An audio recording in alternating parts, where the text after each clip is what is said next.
Crer nas promessas.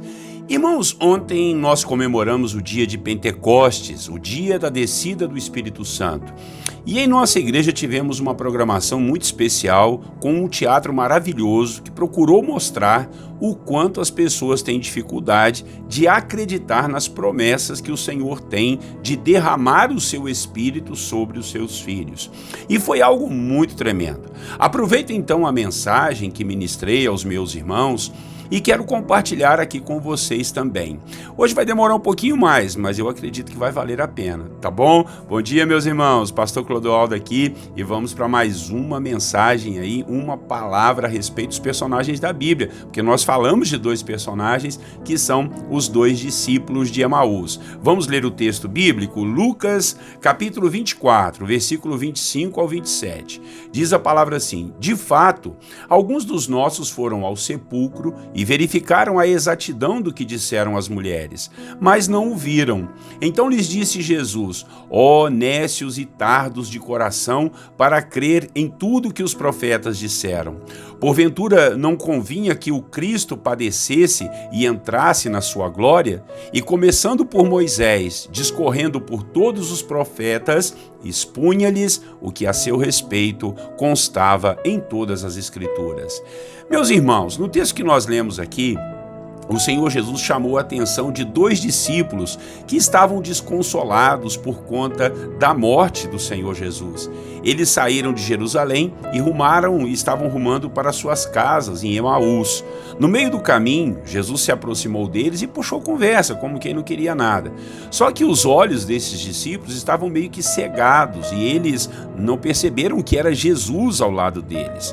E então o Senhor perguntou para eles o que é que eles estavam conversando. Eles então falaram a respeito do que aconteceu com o Senhor deles, que era o próprio Jesus, pois havia morrido e eles estavam esperando algo muito maior através do dito Messias. Apesar de algumas mulheres e outras pessoas terem dito que ele ressuscitou, aqueles homens ainda não estavam acreditando muito na história. Foi então que Jesus disse os versículos que lemos: ó nécios, ó desconhecedores, ignorantes, tardos, lentos, demorados de coração, para crerem nas verdades do meu Pai que está em sua palavra. E dali então Jesus passou a discursar desde Moisés até os profetas tudo que estava escrito na palavra a respeito da vida, morte e ressurreição do Cristo. E isso, irmãos, se parece com a situação de muitas pessoas hoje em dia. Elas não creem naquilo que está tão claro na palavra, mesmo que alguém explique, desenhe e até exemplifique. E com isso, às vezes as pessoas com seus achismos, com suas dúvidas, acabam não percebendo tudo que Deus tem de melhor para suas vidas. Elas não creem e assim acabam não vivendo o melhor de Deus para si mesmas. Por exemplo, a ceia do Senhor. A ceia do Senhor é o ritual, é o momento que Jesus nos mandou celebrar a sua bendita paixão e morte e também rememorarmos a sua ressurreição. Isso foi programado, foi profetizado, foi planejado antes da fundação do mundo. É assim que a Bíblia nos ensina. Deus sinalizou para o homem todo o plano da salvação, desde que o homem caiu. Em toda a Bíblia nós podemos ver sinais proféticos ou profecias diretas a respeito de tudo que haveria de acontecer para que o homem pudesse ser salvo, pudesse voltar para a presença do Pai. Começou lá quando Adão e Eva fizeram roupas de folhas da figueira para tentar encobrir os seus pecados. Deus falou com eles: não é assim não. Deus foi lá, sacrificou um animal e tirou a sua pele para os cobrir, sinalizando que, para o perdão de pecados, teria que haver um derramamento de sangue. Logo depois, o Senhor Deus amaldiçoou a serpente e disse que a sua semente iria ferir o calcanhar da semente da mulher, mas que a semente da mulher iria lhe esmagar a cabeça, que foi o caso de Jesus. Depois aconteceu o dilúvio, um juízo de Deus para toda a humanidade. E o Senhor mandou um homem construir uma arca, que foi Noé, um instrumento de salvação no meio do juízo. Assim seria Jesus, a nossa arca, a nossa salvação para o dia do juízo. Depois então veio Abraão, um homem idoso que teve um filho que se chamava Isaque. E um dia o Senhor lhe pediu que sacrificasse esse filho em obediência e amor por ele. Abraão levou Isaque a um monte, e Isaque estava carregando a lenha em seus ombros e se permitiu ser sacrificado pelo seu pai. Isso estava dizendo a respeito de Jesus, o Filho de Deus, que se permitiria ser sacrificado pelo Pai em total obediência ao Senhor. E na hora que Abraão foi matar o rapaz, o anjo do Senhor disse para ele não fazer aquilo, pois o Senhor proveu o sacrifício e apareceu um cordeiro que morreria no lugar daquele jovem.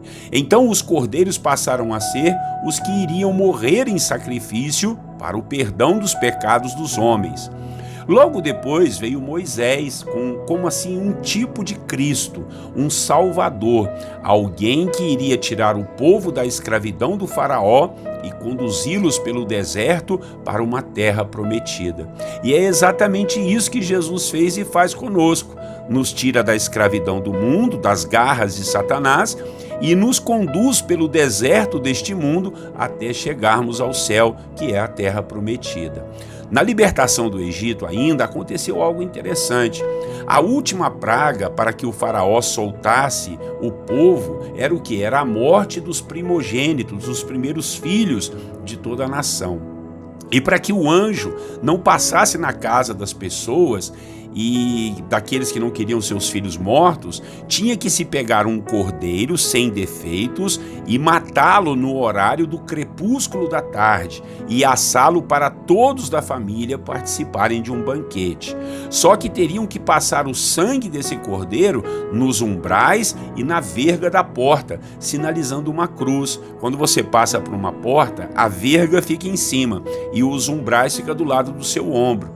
Então veja, olha só, um cordeiro sem defeitos, morrendo no crepúsculo da tarde, e o sangue teria que ser passado em forma de uma cruz na porta da casa para que toda a família fosse salva. Deus estava ali desenhando tudo, porque isso nos remete a Cristo.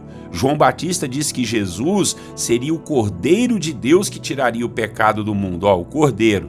Jesus celebrou a Páscoa com seus discípulos antes de morrer, instituiu a ceia do Senhor, pegou o pão sem fermento, sem pecado e disse: "E isso é o meu corpo que é partido por vós, comam dele." Jesus também pegou o cálice, que era o que eles chamam de quarto cálice, né? Haviam 4 cálices, né? Jesus, o quarto ninguém pegava, só o Messias. E aí Jesus vai lá e pega aquele cálice. E ele disse assim: "Olha, isso é o meu sangue que é derramado por amor de vós. Tomai e bebei dele todos vocês." E daí Jesus então morreu exatamente no crepúsculo da tarde em uma cruz. Talvez você possa até pensar que tudo isso foi uma coincidência, mas seria muita falta de fé da sua parte. Então a morte e ressurreição de Jesus estavam todas profetizadas e sinalizadas lá no Antigo Testamento. O próprio Jesus sinalizou isso para os seus apóstolos. Ele deu o exemplo da serpente que foi levantada no deserto para livrar os israelitas do veneno das serpentes que os morderam por causa da sua desobediência. Falando da sua morte, Jesus falando da morte dele, que iria nos livrar do veneno do pecado que a serpente, que Satanás trouxe a cada um de nós. Jesus também deu o exemplo de Jonas, que ficou 3 dias no ventre do peixe e disse que ele também, Jesus, ficaria 3 dias no coração da terra, mas voltaria para eles. E agora todos ali estavam sem acreditar que Jesus ressuscitou. Misericórdia, inclusive esses 2 discípulos de Emaús não estavam acreditando. E não foram somente eles 2 não, irmãos. Os apóstolos também duvidaram. Eles esqueceram da promessa. E não havia somente essa promessa, e esse é o problema, né? Nós esquecemos muito rápido das promessas de Deus para as nossas vidas. Hoje, nós somos chamados a rememorarmos as promessas de Deus para nós, não é? E por isso nós tomamos a ceia do Senhor, sabendo que não foi nada por acaso.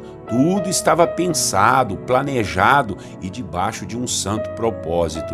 E além da morte e ressurreição de Jesus, havia uma outra promessa para os apóstolos e para todos nós. E é sobre essa promessa que eu quero dizer para você acreditar, que era e é a promessa do derramar do Espírito Santo de Deus.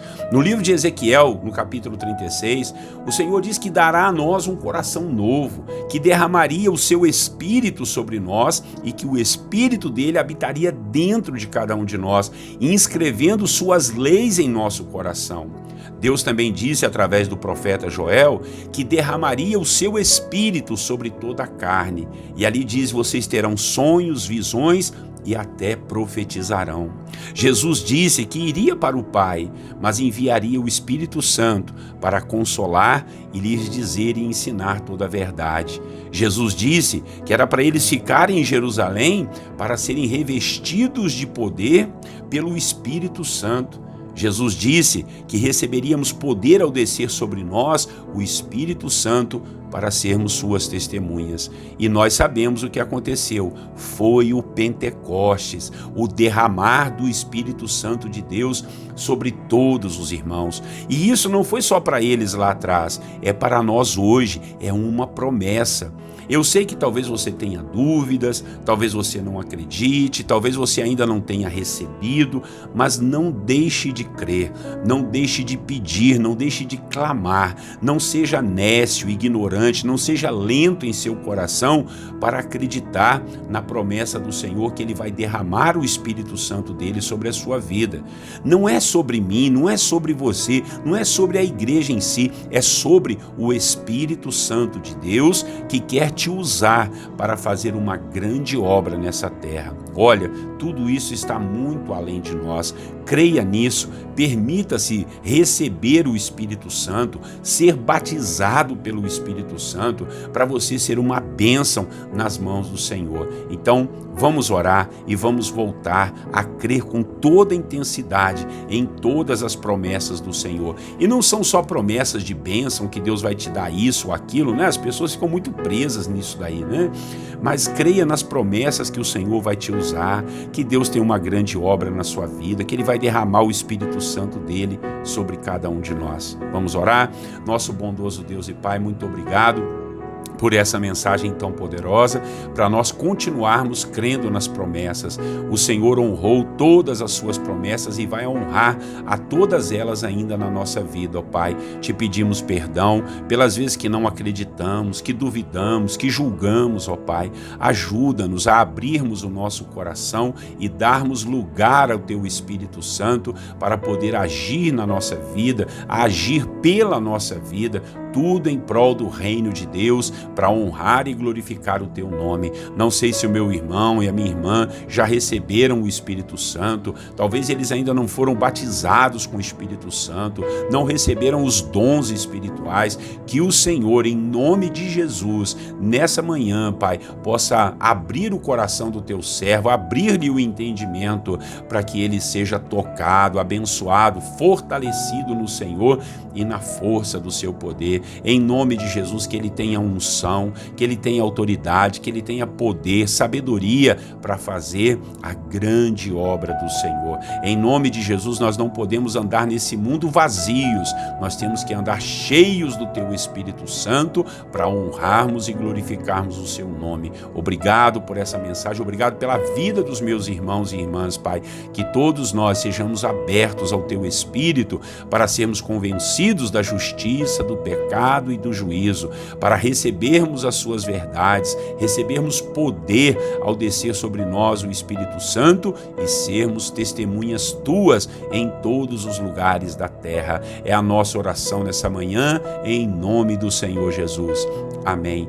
Amém, irmãos? Glória a Deus, que palavra abençoada. Vamos compartilhar essa mensagem aí, inscreva-se aí nos nossos canais, dá o seu joinha, segue a gente lá no Facebook e no Instagram também. Tá legal? Pastor Clodoaldo aqui com mais uma mensagem dos personagens da Bíblia, todos os dias, 6 horas da manhã estamos juntos. Grande abraço, Deus abençoe você e a sua família, tenham todos um lindo e abençoado dia na paz do Senhor Jesus.